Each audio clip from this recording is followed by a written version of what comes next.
ತರೀಕೆರೆ ಏರಿ ಮೇಲೆ 3 ಕರಿ ಕುರಿಮರಿ ಮೇಯ್ತಿತ್ತು. ಹಾಗೆ ಮೇಯ್ತಾ ಇದ್ದ ಜಾಗದ ಕೆಳಗೆ ಚಿನ್ನ ಅಡಗಿ ಕೂತಿತ್ತು. ಅದನ್ನು ಅಗೆದರೆ ಆಪತ್ತು. ರಾಜ್ಯಕ್ಕೆ ಶುಭ ಸುದ್ದಿ ಸಿಗುವ ಬಗ್ಗೆ ಗುಲ್ಲೆದಿದೆ. ಚಿಕ್ಕಮಗಳೂರು ಜಿಲ್ಲೆಯ ತರೀಕೆರೆ ತಾಲೂಕಿನ 10,000 ಎಕರೆ ಅರಣ್ಯದಲ್ಲಿ ಬಂಗಾರದ ನಿಕ್ಷೇಪ ಪತ್ತೆಯಾಗಿದೆಯಂತೆ. ಹೌದು ಕಣ್ರಿ, 10,000 ಎಕರೆಯಲ್ಲಿ ಟನ್ಗಟ್ಟಲೆ ಚಿನ್ನ ಇರುವುದು ಕಂಡು ಬಂದಿದೆ. ಆದರೆ ಚಿಕ್ಕಮಗಳೂರು ಜಿಲ್ಲಾಡಳಿತಕ್ಕೆ ಚಿನ್ನದ ನಿಕ್ಷೇಪ ಇರುವ ಬಗ್ಗೆ ಯಾವುದೇ ಐಡಿಯಾ ಇಲ್ಲ. ಮಾಹಿತಿಗಳ ಪ್ರಕಾರ ತರೀಕೆರೆಯಲ್ಲಿ ಚಿನ್ನದ ನಿಕ್ಷೇಪ ಇರೋದು ಪತ್ತೆಯಾಗಿದೆ.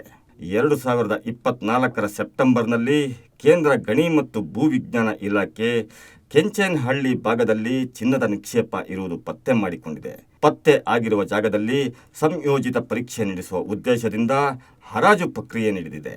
ಈ ಹರಾಜು ಪ್ರಕ್ರಿಯೆಯಲ್ಲಿ ಬೆಂಗಳೂರಿನ ಅರಂ ಕಂಪನಿ ಬರೋಬ್ಬರಿ 1.5 ಕೋಟಿ ರೂಪಾಯಿ ಪಾವತಿಸಿ ಹರಾಜನ್ನು ತನ್ನದಾಗಿಸಿಕೊಂಡಿದೆ. ಇದೀಗ ಇಲ್ಲಿ ಪರೀಕ್ಷೆ ನಡೆಸಲು ಅರಣ್ಯ ಇಲಾಖೆಯ ಅನುಮತಿ ಇರೋದು ಸತ್ಯ. ಹೀಗಾಗಿ ಪರೀಕ್ಷೆ ನಡೆಸಲು ಅವಕಾಶ ನೀಡುವಂತೆ ಕೋರಿ ಕೇಂದ್ರ ಅರಣ್ಯ ಇಲಾಖೆಗೆ ಪತ್ರ ಬರೆದಿದೆ. ತರೀಕೆರೆ ತಾಲೂಕಿನ ಕೆಂಚೇನಹಳ್ಳಿ ವ್ಯಾಪ್ತಿಯ ಮುಂಡ್ರೆ, ಬೆಟ್ಟದಹಳ್ಳಿ, ಲಿಂಗದಹಳ್ಳಿ ಭಾಗದಲ್ಲಿ ಚಿನ್ನ ಪತ್ತೆ ಆಗಿದೆ. ಪತ್ತೆ ಆಗಿರುವ ಜಾಗ ಭದ್ರಾ ಅಭಯಾರಣ್ಯ ವ್ಯಾಪ್ತಿಗೆ ಒಳಪಡಲಿದೆ. ಕಾಫಿನಾಡು ಚಿಕ್ಕಮಗಳೂರಲ್ಲಿ ಚಿನ್ನದ ನಿಕ್ಷೇಪ ಇದೆಯಂತೆ. ಸಾವಿರಾರು ಎಕರೆ ಪ್ರದೇಶದಲ್ಲಿ ಚಿನ್ನದ ನಿಕ್ಷೇಪ ಪತ್ತೆಯಾಗಿದೆ. ಹೀಗಾಗಿ ಹೆಚ್ಚಿನ ಶೋಧಕ್ಕೆ ಅನುಮತಿ ನೀಡುವಂತೆ ಬೆಂಗಳೂರಿನ ಕಂಪನಿಯೊಂದು ಪರಿಸರ ಇಲಾಖೆಗೆ ಮನವಿ ಮಾಡಿದೆ.